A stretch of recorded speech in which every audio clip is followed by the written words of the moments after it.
ममता बनर्जी और अखिलेश यादव ने कांग्रेस के बिना एक नए मोर्चे की आज घोषणा की है। यह घोषणा अखिलेश यादव और पश्चिम बंगाल की मुख्यमंत्री ममता बनर्जी से मुलाकात के बाद हुई है। यह घोषणा अभी मौखिक है, प्रॉपर तैयारी के साथ नहीं है, लेकिन माना जा रहा है कि यह कांग्रेस बिना एक ऐसा मोर्चा 2024 चुनाव से पहले बनने का श्रीगणेश है जिसमें नेतृत्व स्थानीय दलों का होगा, न कि किसी राष्ट्रीय दल का। इन दोनों दलों के नए मोर्चे का मानना है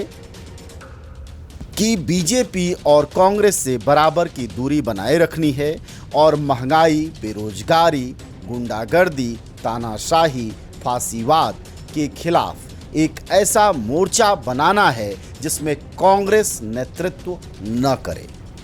यानी बिना कांग्रेस के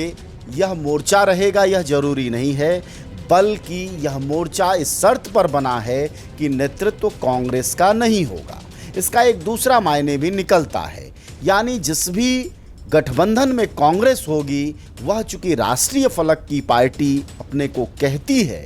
ऐसे में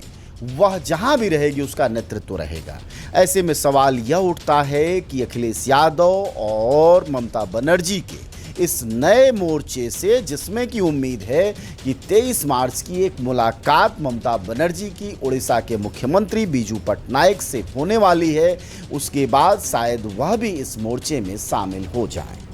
तीसरी तरफ स्टालिन दक्षिण भारत के बड़े नेताओं में हैं, तमिलनाडु के मुख्यमंत्री हैं,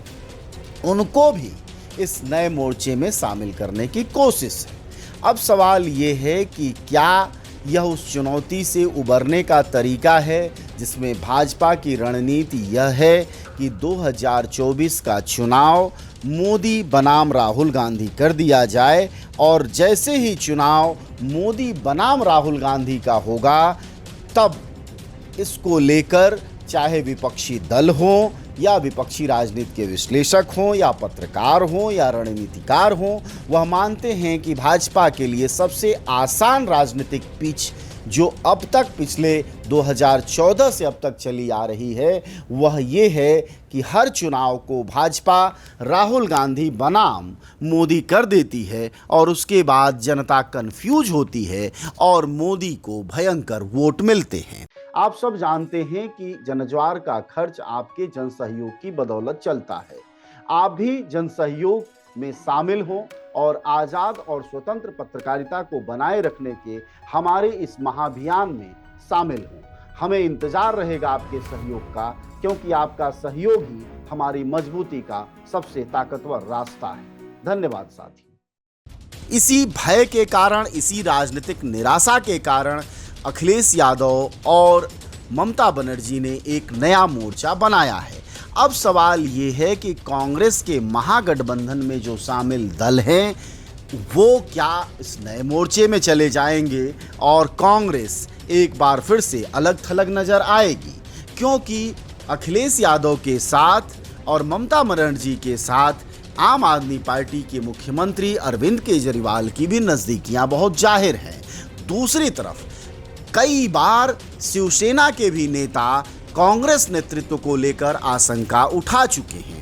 अभी तृणमूल कांग्रेस के सांसद सुनील बंदोपाध्याय ने बहुत साफ कहा है कि जिस तरह से विदेश में बयान देने के बाद राहुल गांधी को आड़े हाथे भाजपा जानबूझकर ले रही है, उसका एकमात्र मकसद है कि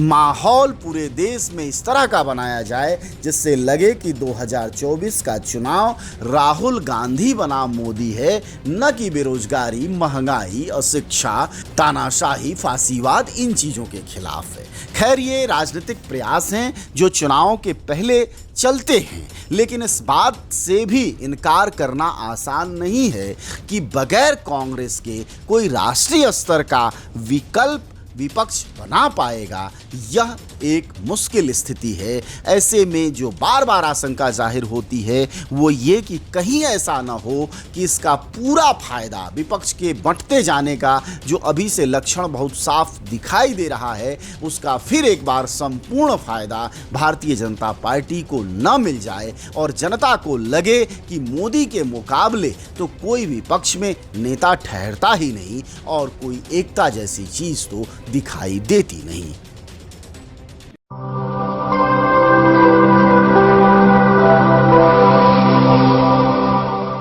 जन ज्वार जनता की